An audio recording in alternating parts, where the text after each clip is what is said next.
Sí, muy bien. Regresamos a la sesión, a nuestra sección, a nuestra gustada sección de preguntas y respuestas. Póngale un 4 a nuestro presentador. A ver, vamos a dar el premio de las mejores preguntas y que pongan en entredicho. No, no es cierto, ¿no? Porque después se supone que nos las deben contestar en la red. ¿Se acuerdan que quedaron varios ponentes al menos? Han quedado de mandarnos las respuestas que han ustedes planteado. Algunos lo han hecho y habrá oportunidad de presentar las respuestas que nos han dado. Era al sistema, bueno, subimos lo de el doctor Ordorica, que le plantearon aquí cosas que no pudo contestar respecto a la certificación. Ya hay una referencia y una referencia también del doctor Rodríguez. Entonces, se trata de ir respondiendo a esto. Ahora bien, un comentario, lástima que ya la persona que hizo el comentario me mandó un correo como de 2 cuartillas, planteando que ella quisiera más participación, que hubiera una mayor participación por parte de ustedes en la participación o la presentación que hacen nuestros ponentes. Yo lo que digo es que desgraciadamente ese no es el modelo que estamos siguiendo. Esta es una conferencia tradicional de una presentación donde apela la presentación a que ustedes obtengan la información de acuerdo a sus propias posibilidades, capacidades, habilidades o intereses, ¿sí? Porque no se puede de otra forma. Entonces estamos utilizando la tecnología para reproducir más veces un modelo tradicional de exposición.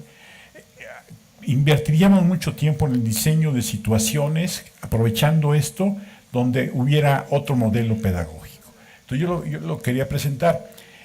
Ha habido una discusión desde siempre en este tipo de presentación, en donde cómo le podemos hacer para que ustedes se involucren, aprendan más. Pero en este caso están las referencias, están los ponentes, están los contactos que pueden hacer ustedes y la página y a final de cuentas el último ensayo con el que se evalúan. Entonces, aquí es importante la calidad de la información que se les proporciona o las fuentes adicionales que debemos tener.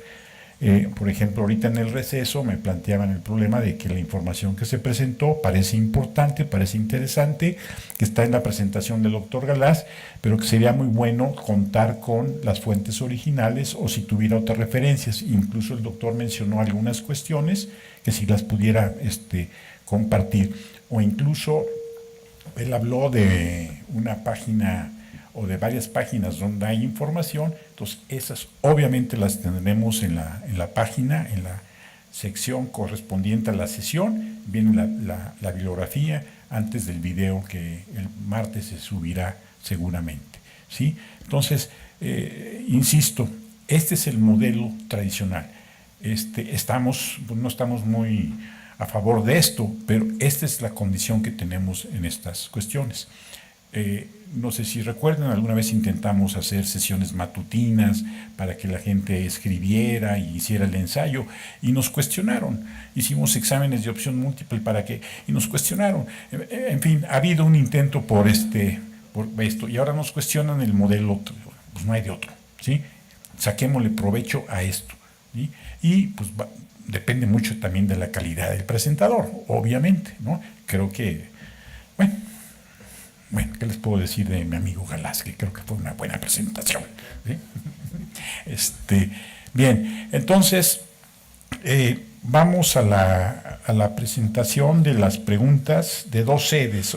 Le toca a la sede Universidad de Tlaxcala.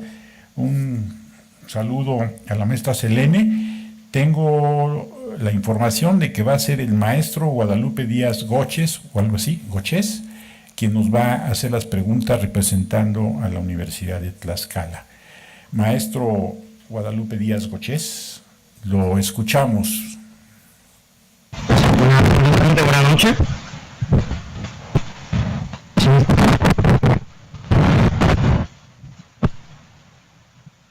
Bueno, antes que nada, saludamos a todos por parte de la Universidad Autónoma de Tlaxcala, los asistentes, participantes y la comisión organizadora que pertenece a la Facultad de Ciencias para el Desarrollo Humano. Reconocer la participación del doctor Galás realmente sus aportaciones, la información que nos ha proporcionado, ha retroalimentado la actividad previa que se ejecutó mediante las lecturas, ha respondido a algunas respuestas que nos habíamos planteado y a su vez también ha propiciado dudas, inquietudes, mediante las cuales vamos a externar con las siguientes preguntas, las cuales me permito a leer. En 1994, Sudáfrica propone 4 principios como política educativa para el desarrollo del país. Los principios responden a las necesidades prioritarias, igualdad de oportunidades educativas, desagregación, el multiculturalismo y la democratización, cuyo objetivo de esta política era el desarrollo económico y la modernización de África. Por lo tanto, ¿cuáles serían los principios que requiere la educación superior en México para contribuir al desarrollo del país? Número 2. Habla de Sudáfrica como el país más industrializado y que por ello se hace más atractivo en el continente. En este sentido, considera que los académicos pueden verse coaccionados por el modelo de desarrollo como sucede en México. Número 3. ¿Será posible que la calidad del servicio de educación superior se apegue a la separación racial, es decir, que la atención, educación y programación sea distinta para unos y para otros? Número 4. ¿Por qué es más factible aceptar la equidad de género, es decir, que se involucre más a la mujer en la participación educativa, que aceptar la diversidad racial?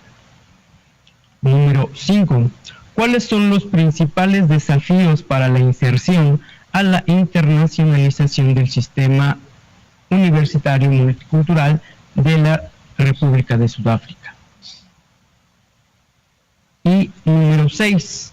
¿Cómo se desarrolla la formación de docentes y qué instituciones se lleva a cabo dicha formación? Serían todas las preguntas por parte de mis compañeros. Bien. Muchas gracias. ¿No tienen más? Si quieren. Ay, sí. No es cierto. Gracias por la aportación y pues creo que antes de las siguientes, mejor de una vez, ¿no? Por si no van a ser más complicadas. Entonces, ahorita seguimos con la BUAP, que sí. Por principio de cuentas, Otra vez. ¿está funcionando? No. Ya. Ya. Te agradecería mucho si me pudieras hacer llegar por escrito estas preguntas y darme la oportunidad de contestarlas de una manera un poco más profunda y al mismo tiempo con mayores elementos posteriormente. Ahorita de todas maneras voy a intentar responderlas, ¿sí? Las que en estos momentos puedo, ¿sí? La primera, cuando hablas tú de que de estos 4 principios de igualdad, multiculturalismo, democracia, equidad, que el nuevo sistema político sudafricano identificó como principios alrededor de los cuales iba a empujar al país y por lo tanto también a la educación superior. Yo en lo particular creo que es muy importante identificar principios orientadores en toda acción humana, porque cuando no lo haces es muy fácil olvidarse,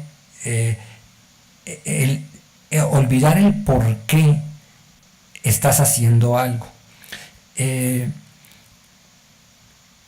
Esto lo hicieron ellos en Sudáfrica, han tenido una cierta, digamos, éxito, han tenido ciertos retos, etcétera, pero es agradable o es informativo poder ver tan claramente eso en un país.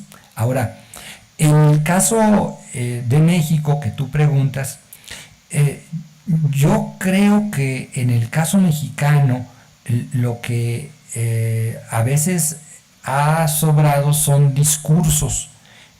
Por ejemplo, creo que los últimos 3 administraciones federales han estado enfatizando la pertinencia, la calidad de la educación superior, pero me parece a mí que estos principios no se han socializado ni se han llevado a un nivel de generalidad, especificidad, que nos permita a nosotros derivar esquemas de acción o esquemas de análisis.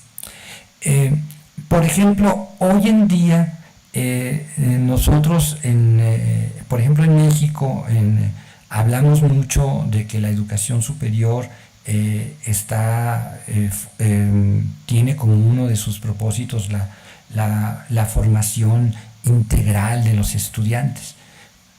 Pero me parece a mí que nos hace falta mucho análisis y reflexión para ver si este principio orientador realmente se pone en práctica.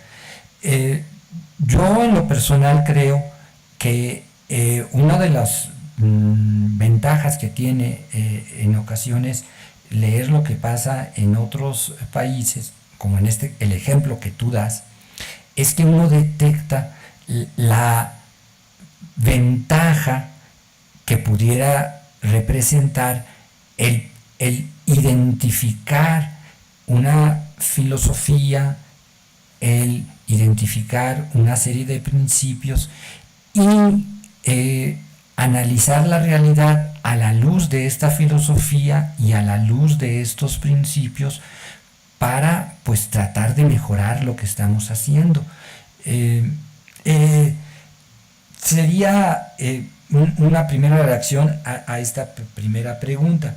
La segunda pregunta, según anoté con muy mala letra, es en relación al modelo de desarrollo.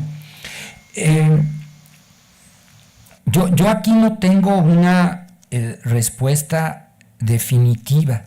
Lo que sí me parece cada vez más claro es que el sistema de educación superior, el sistema político y el sistema económico, sobre todo el mercado de trabajo, no pueden de una manera permanente estar caminando sin coordinarse entre ellos, ¿sí?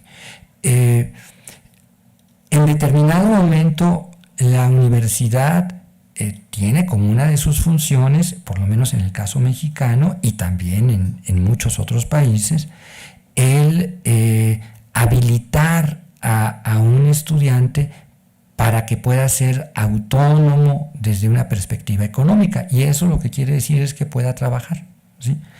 Bueno, sin embargo, el modelo que hemos seguido para formar profesionistas y que se vayan a ubicar en el mercado laboral es uno que a lo mejor fue o es apropiado a una realidad laboral que está cambiando muy drásticamente.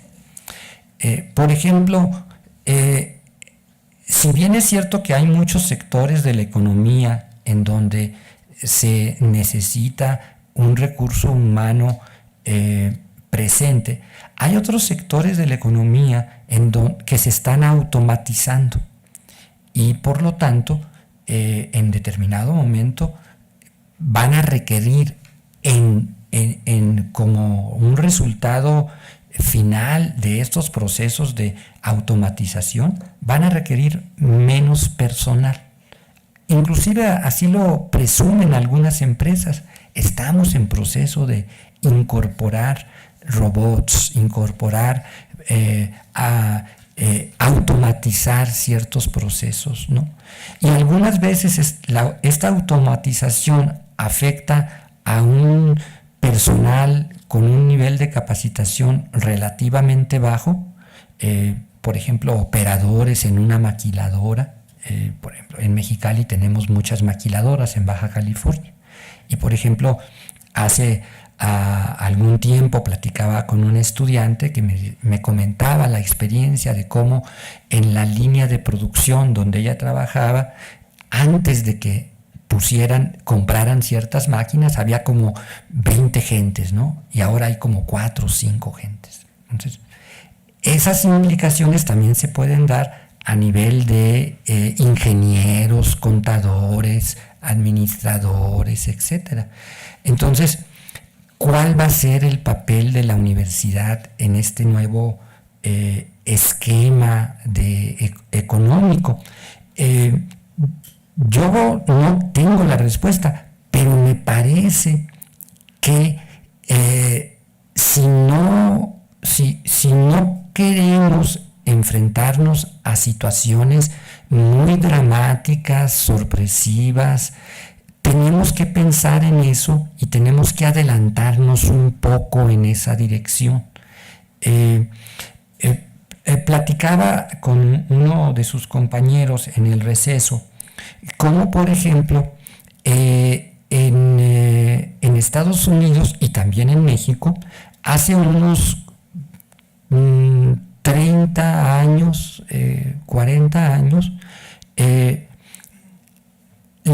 empresariado veía como natural capacitar a un recién egresado de la universidad. O sea, no lo miraba como un gasto, o sea, lo miraba como algo natural. Egresaba un ingeniero y tenía una etapa de entrenamiento, integración a la empresa, etcétera.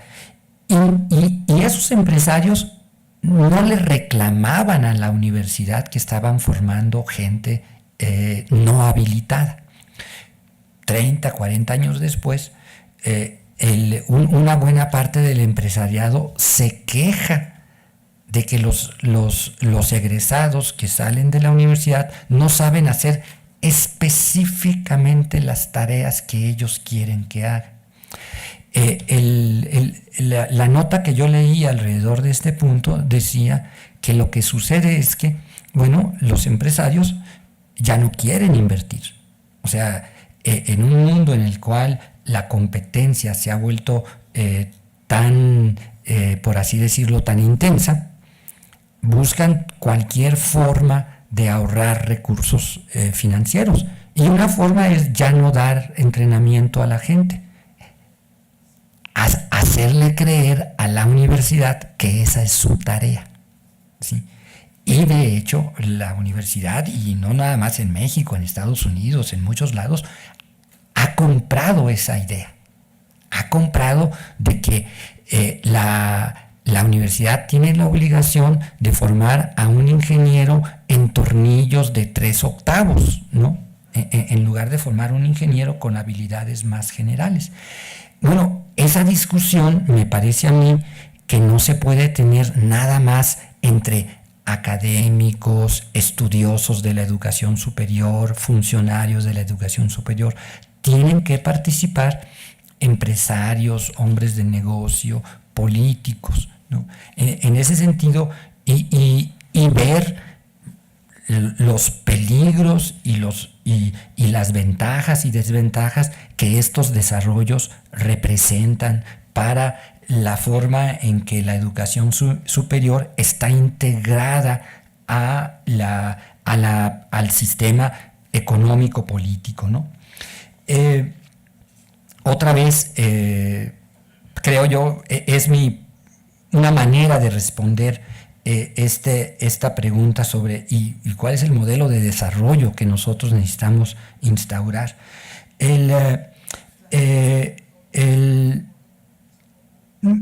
Una siguiente pregunta tiene que ver con la la separación racial. Bueno, ahora con el advenimiento al poder en Estados Unidos de Trump y sus asociados, pues nosotros vemos cómo en un país que a nivel discursivo se consideraba como de avanzada, vemos cómo debajo del agua hay un racismo muy presente, muy vivo, y vemos también, pero también vemos que ha habido logros importantes. Yo no creo que en este asunto de la multiculturalidad, de la inclusión racial, vaya a haber, sea posible, por lo menos en el corto plazo, decir que hemos resuelto esa situación. O sea, es una tensión que va a estar ahí, sobre todo mientras no tengamos equidad también a nivel en otras esferas, ¿no? Mientras no tengamos una equidad socioeconómica, mientras no tengamos una perspectiva de valorar diferentes manifestaciones de la misma manera, etcétera, esta situación va a persistir. ¿Y cuál es la solución? Pues estar trabajando con ella, ¿no? O sea, en determinado momento, cómo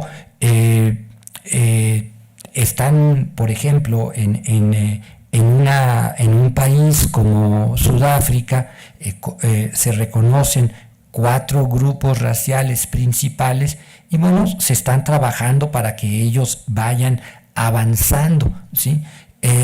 Eso para mí es un logro y seguramente al interior de Sudáfrica, de las instituciones de educación superior, hay muchísimas tensiones. ¿Cómo esperar que no haya tensiones después de siglos en los cuales los africanos han sido explotados de la manera como pues sabemos que lo fueron explotados, y sobre todo por los países europeos, ¿no? Entonces, a mí me parece que necesitamos formarnos mejor en todas estas situaciones y es una tarea inacabada, por lo menos en el rango de años que nos va a tocar a nosotros estar por estos planetas, ¿no? En el caso de la equidad de género, ¿no? Que por ejemplo sí es bastante interesante que en Sudáfrica haya esa cantidad de mujeres estudiando, pero que disminuya considerablemente cuando hablas tú de académicos, ¿sí? De académicas. Bueno, me parece a mí que es resultado de una cultura, ¿no? Parece ser que en las culturas autóctonas, bueno, la mujer tiene un papel activo que está retomando como a nivel de estudiante. Hace falta mucho camino por recorrer para alcanzar tener esa misma representación en otros ámbitos, pero están caminando en esa dirección. Lo natural es esperar que en el transcurso de los años por venir haya un mayor porcentaje de mujeres en la academia. Ahora, ¿por qué digo que es el factor cultural? Bueno, porque, por ejemplo, lo podemos comparar eso con Japón, por ejemplo, donde Japón donde la participación de la mujer es mucho menor, a pesar de que está aumentando, pero está aumentando de una manera mucho más lenta y otra vez hay un contexto cultural que nos puede ayudar a comprender por qué eso está sucediendo.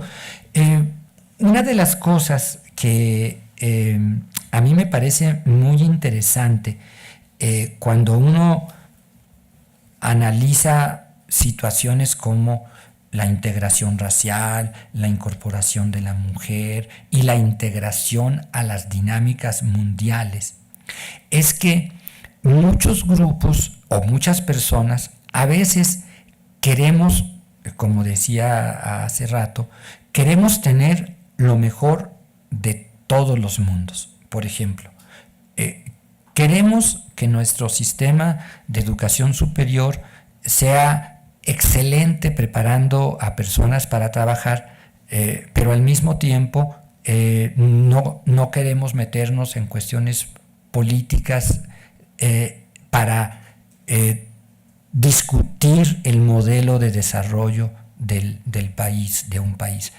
Encuentro un poquito difícil esta situación. Queremos, por otro lado, ser investigadores de primer nivel, publicar muchos artículos en revistas internacionales en inglés, y al mismo tiempo estar conectados con las necesidades de comunidades locales. A lo mejor en algunas disciplinas esto es posible, en otras resulta muy difícil chiflar y comer pinole al mismo tiempo.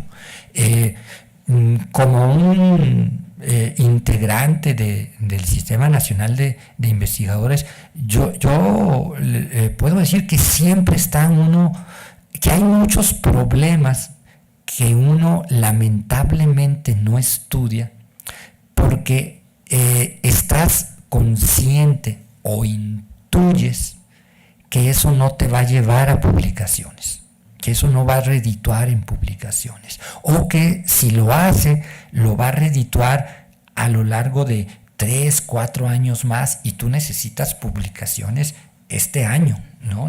Para poder justificar el presupuesto, para poder mantener tu membresía en el Sistema Nacional de Investigadores, etc. El problema principal, desde mi punto de vista, es que tenemos un sistema de incentivos, que aparentemente es algo de lo que está sucediendo en Sudáfrica, que empuja a los académicos en esa dirección, en la dirección de que asume que publicar equivale a ayudar a resolver problemas. Es muy importante publicar porque refleja un trabajo académico serio, porque puede a la larga ayudar a resolver problemas, pero por sí solo publicar muchos de nuestros trabajos se quedan ahí en la internet o en las revistas, y son los estudiantes los que la leen, pero en realidad no resolvemos de una manera como podríamos, o no nos involucramos en resolver problemas reales de una manera como podríamos, ¿no? Entonces, esta tensión, me parece a mí que en el caso de Sudáfrica resulta, por lo menos a mí me pareció muy evidente, ¿no? Y es algo que ellos tienen que resolver, y ojalá lo hagan poniendo en la balanza todas estas demandas. Ahora, ellos, por ejemplo, desde el 94 han estado, por así decirlo, conscientes de que necesitan un sistema de educación diverso, diferenciado.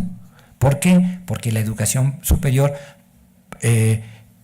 tiene, por ejemplo, como uno de sus objetivos, avanzar en conocimiento, resolver problemas, formar profesionistas, extender los beneficios de la cultura. Y es hasta cierto punto ingenuo pensar que todas las instituciones tienen que hacer todo ello al mismo tiempo. Bueno, esta aceptación conceptual es mucho más fácil de decir que de poner en práctica. ¿Cómo construyes un sistema diferenciado institucionalmente que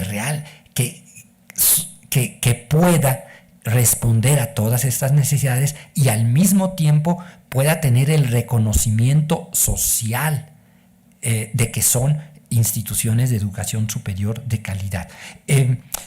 Me gustaría dejarla aquí para tener oportunidad de seguir platicando, pero sí me agradecería mucho estas preguntas por escrito para yo a mi vez también tener una respuesta por escrito con ustedes y bueno, seguir el diálogo, ¿no?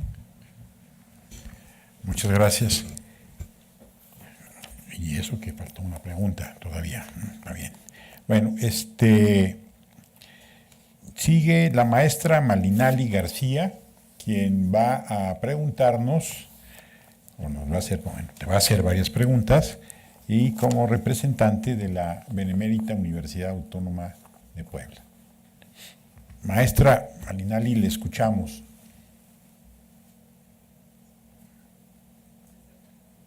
Reconocimiento superior por permitirnos o ayudarnos a encontrar pues otra perspectiva de lo que han sido los sistemas de educación superior en el mundo. También le damos las gracias al doctor Jesús Galaz porque gracias a su exposición pues un ingrediente nuevo que nosotros pudimos observar el día de hoy pues fue el de la etnicidad, que bueno, valdría la pena que también aquí en México empezáramos a revisar pues este tipo de categorías que pues van a enriquecer el estudio de la educación superior. Nuestras preguntas de aquí de la Universidad, de la Benemérita Universidad Autónoma de Puebla, la primera es, ¿de qué forma se integraron las identidades, tradiciones, políticas y prácticas al currículo en las universidades africanas? Segundo, ¿hacia dónde se inclinan las universidades de África? ¿Hacia la tradición o hacia las presiones neoliberales? Y la tercera, ¿existen planes de financiamiento para los alumnos africanos? ¿Y a cuánto asciende el costo de una licenciatura? Muchas gracias. Bueno, fíjate que en este asunto de las identidades y de la inclinación hacia uno u otro camino, de entre varios, es uno de los asuntos más interesantes. Estaba leyendo un artículo que sale en el Noticias de la Universidad en el Mundo, la edición africana. Les voy a pasar la referencia. Es un como periódico virtual semanal que se dedica a trabajar puras cuestiones de África. En el 26 de agosto, el doctor Makoni escribió una nota sobre, para África, la oportunidad que tiene la universidad de cambiar dirección. Y el planteamiento que él hace es que la universidad africana, como todas las universidades no europeas, son el resultado de un proceso de colonización. ¿Qué quiere decir esto? O sea, un proceso en el cual una institución se traslada de un ambiente en el que nace bajo ciertas condiciones que por así decirlo, le dan sentido a muchas de sus características, se traslada a otro lugar en el cual muchas de estas características no tienen sentido, pero las características centrales se siguen manteniendo, ¿no? Entonces, por ejemplo, el lenguaje, el idioma de la institución, ¿no? Es resultado de que de dónde vino esa universidad.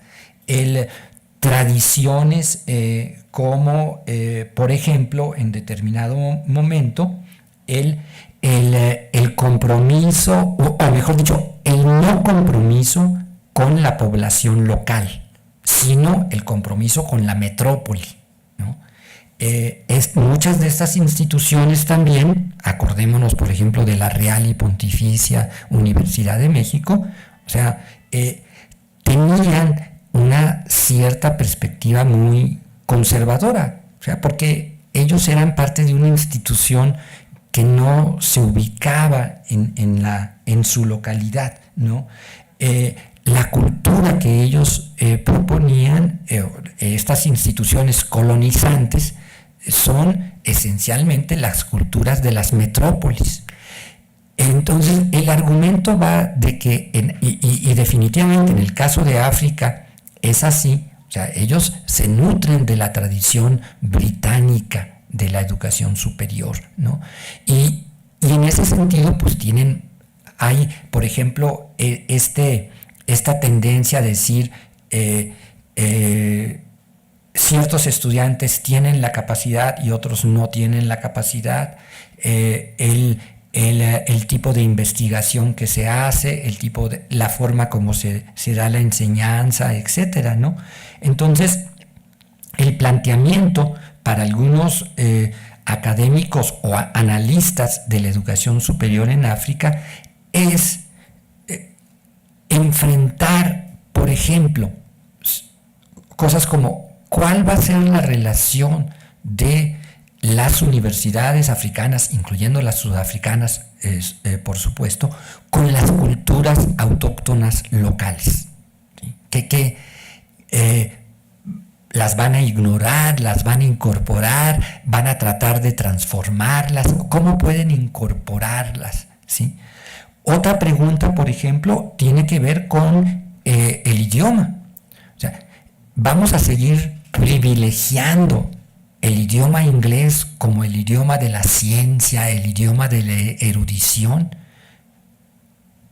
y no vamos a promover el desarrollo de esos otros 10 o 9 idiomas locales, porque lo plantea desde una perspectiva muy interesante, ¿no? Dice, por ejemplo, el afrikaans es un idioma sudafricano, y dice, el afrikaans fue apoyado institucionalmente y hoy en día es un lenguaje legítimo en términos académicos. O sea, es un lenguaje con el que se trabaja, pero fue un lenguaje que la institución, el sistema político lo apoyó, ¿no?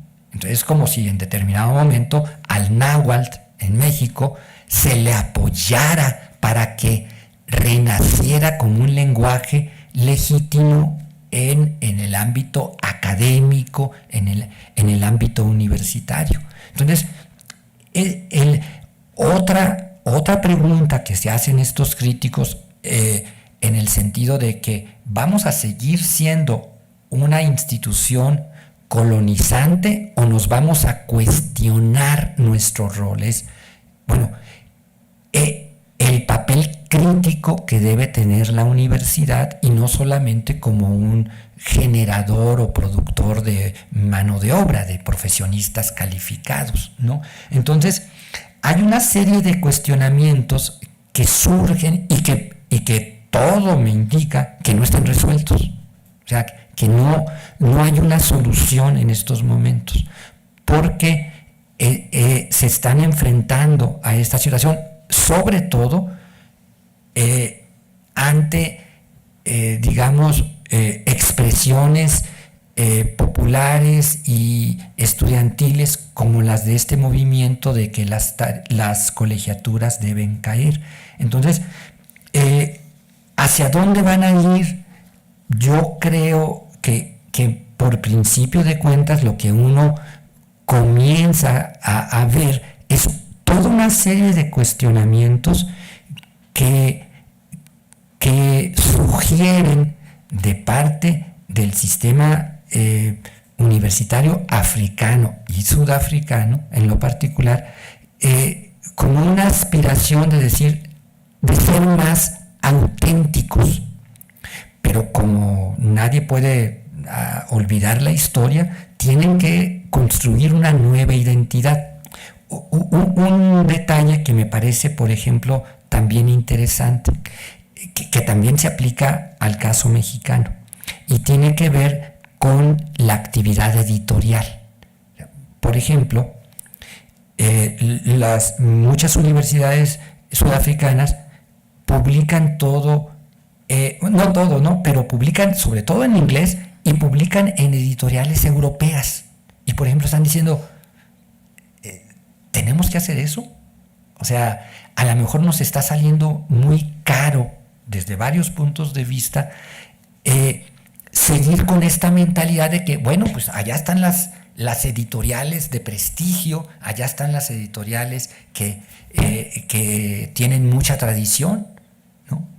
Entonces nosotros nada más hay que producir, generar el conocimiento y publicarlo allá. Otra vez, probablemente, a mí me parece que detrás de esta anécdota está esta actitud de, pues, somos una institución local, pero en realidad la institución verdadera es la que está allá, ¿no? O sea, no tenemos editoriales fuertes y no podemos tener editoriales fuertes aquí. Y son tipo de cosas que la gente se está preguntando. O sea, ¿queremos seguir haciendo eso o queremos construir una nueva identidad? Nada más como comentario, ¿sí? Por ejemplo, ustedes contrasten esta situación de ausencia de editoriales fuertes, con tradición, fuertes en el sentido académico. Por ejemplo, vean lo que pasa en México y vean lo que pasa en un país central donde la Universidad de California, la imprenta, la editorial de la Universidad de California, la editorial de Harvard, la editorial de Princeton, o sea, son parte importante de su identidad. Y eso, por ejemplo, lo están preguntando estos analistas, ¿no? Con respecto al financiamiento, no he tenido oportunidad de mirar con detalle la mecánica y los alcances del financiamiento a nivel individual. Lo hay, y esa es esa sí es una pregunta que te voy a contestar más ampliamente por escrito, en detalle y con algunas referencias, ¿sí?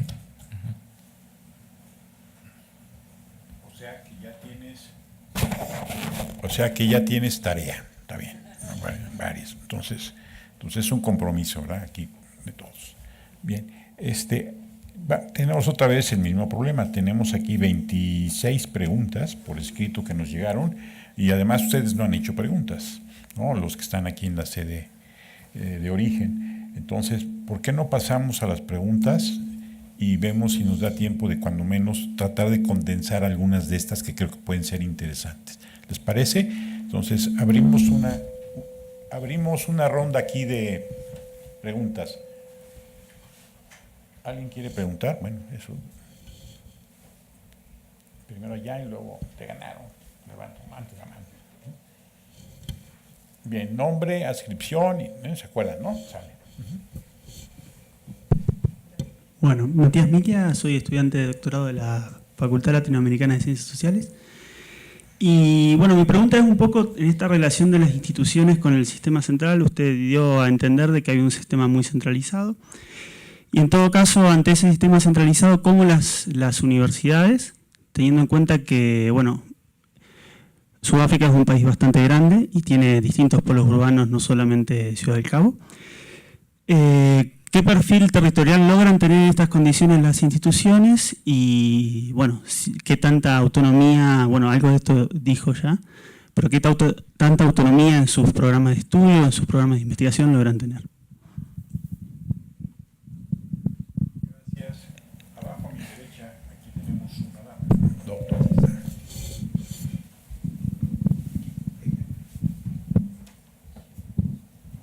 Gracias. Buenas tardes, Iraíz Barreto, estudiante de doctorado del CIMBESTAB. A mí sí me gustaría que volviera un poco al tema de la internacionalización, que se quedó por ahí un poco pendiente, pero bueno, hablando de las formas de colonialismo y el impacto que puede tener, el obvio impacto del colonialismo inglés en el modelo de educación superior, ¿qué impacto pueden tener estas nuevas formas, estos mecanismos de integración en los que se suma Sudáfrica como los BRICS? Pero también el impacto que puede tener un país como China, que hace grandes inversiones en el país y que hay una cantidad importante de dinero que está entrando y que mucho se está enfocando en la educación tecnológica, que tiene un impacto en la población negra, ¿no? Entonces creo que por ahí habría que tomar en cuenta, o no sé usted cómo lo vea, cuál es la influencia que ahora puedan tener desde un mecanismo regional como los BRICS o un país tan importante como China y la misma India, ¿no? Que con toda esta población que ya es sudafricana pero de origen indio, tiene una presencia muy importante en Sudáfrica que ahora se fortalece con el mismo crecimiento económico de la India. Entonces, si pudiera platicar un poco acerca de eso, gustaría. Gracias. ¿Otra pregunta? ¿O vas a contestar? ¿Sí? ¿Pasas? ¿Otra? Bien, entonces. Voy a aprender mucho las próximas semanas. Bueno, creo que hasta el 2000 había una especie como de una Secretaría de Educación Pública, creo que se llama Departamento de Educación, y se encargaba de educación primaria, secundaria y educación superior. A partir del 2000, o tal vez otra fecha, pero te la puedo precisar, administrativamente la educación superior se separó y nada más se dedica. Y el control, a pesar de que es un territorio grande, efectivamente, administrativamente el control está en este departamento. El sector privado es muy pequeñito, el 5%. Son muchas instituciones relativamente hablando, pero muy pequeñitas, ¿no? Como sucede en muchos lados, ¿no? Entonces, por ejemplo, el nivel de centralismo o el nivel de autoridad que tiene este departamento es tal que ahorita son como 26 universidades públicas, o sea, son relativamente grandes, pero antes eran como 36, 35 por ahí. O sea, ellos decidieron integrarlas. O sea, ¿te imaginas en México que dijera la Subsecretaría de Educación Superior que vamos a fusionar instituciones? O sea, a mí me resulta difícil a ver ese escenario. Entonces,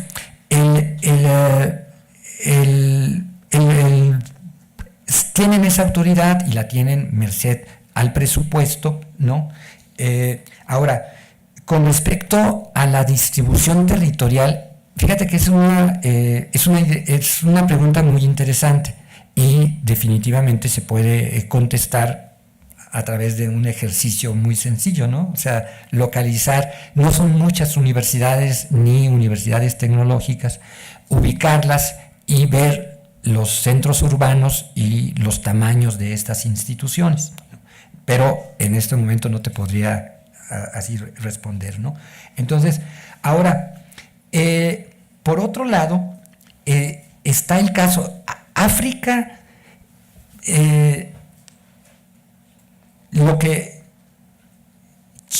África es un mundo que desconocemos realmente. Por ejemplo, hoy en día la inversión china en África es así como impresionante. Y obviamente obviamente tienen la expectativa de que detrás de esa inversión china es la creación de una zona de influencia, ¿no? Y esa zona de influencia evidentemente se va a ir manifestando en todos los ámbitos, en el educativo, en el económico, en el político. No te puedo, porque no así ahora sí que eso ha estado lo he visto, pero no me ha acercado a ello y sobre todo a tratar de ver las relaciones. Por ejemplo, una manera de verlo sería, y que creo que es posible, creo que una de las fuentes que consulté traía la información sobre de dónde vienen y a dónde van los estudiantes. Entonces, ese es una como indicador de qué papel puede estar jugando estos países. El otro detalle con respecto a estos grupos económicos como los BRICS, ¿no? Es que da la impresión de que Sudáfrica está pasando por una etapa crítica en estos momentos, económica y políticamente. No sé si ustedes se han enterado de que la deuda de Sudáfrica está muy mal calificada, y parte de eso se debe a que políticamente ha habido ahí una serie de situaciones inapropiadas, ¿no? Algunas de ellas que tienen que ver con corrupción, ¿no? Además de eso, en este momento, la verdad, me declaro ignorante y otra vez va a ser un motivo muy fuerte para leer, para poder platicar con ustedes, no responder, ¿no? Sino simplemente compartir algunas cosas que pueda encontrar por ahí, ¿no? Y mandarles eso, y esperando que ustedes también después me manden una respuesta, ¿sí? Bueno. Bien, creo que no tendría mucho caso, nos quedan menos de 5 minutos para concluir. Acuérdense que tenemos que terminar a las 8 en punto. Por motivos de las transmisiones, sobre todo en las sedes. Yo nada más haría un par de reflexiones en términos de, hoy creo que hemos visto los problemas de la comparación, ¿sí?, que se habían estado planteando. De nuevo, aquí hubo una comparación entre condiciones del país que se analizó contra México. La pregunta sigue siendo, ¿son válidas las comparaciones? ¿Podemos comparar el 19 contra el 30 en términos de la cobertura, en términos de la inversión, en términos del crecimiento de las publicaciones? En fin, detrás de todo eso está el problema de ¿se acuerdan la segunda sesión que fue un poco medio complicada en términos de los problemas de la comparación? Los que estén pensando en términos de elaborar un trabajo tienen ahí una buena tarea en términos de qué tan válidas pudieran ser esas comparaciones. Sin embargo, y tratando de resumir unas preguntas que plantean aquí, es ¿qué podemos aprender del análisis que se ha hecho del sistema en Sudáfrica para México, que nos pueda servir para México? Mucho, decía una de las preguntas, mucho de lo que planteó el doctor Galás hoy me suena a México. Entonces, la pregunta ¿es una experiencia de la que podemos aprender? Yo lo dejaría como una pregunta para ustedes reflexionar, como para el cierre de la sesión de hoy. Si no agregan ustedes algo más, ¿les parece bien que nos despidamos? Saludamos a las sedes, muchas gracias por participar, y me quisiera poner de pie para así entregarle al doctor Galás el reconocimiento. Muchas gracias. Y nos vemos la próxima semana. Recuerden qué país nos toca la próxima semana, qué sistema del que estábamos hablando. Entonces, muy bien. Entonces nos vemos la próxima semana. Gracias, buenas noches y adiós a todas las sedes.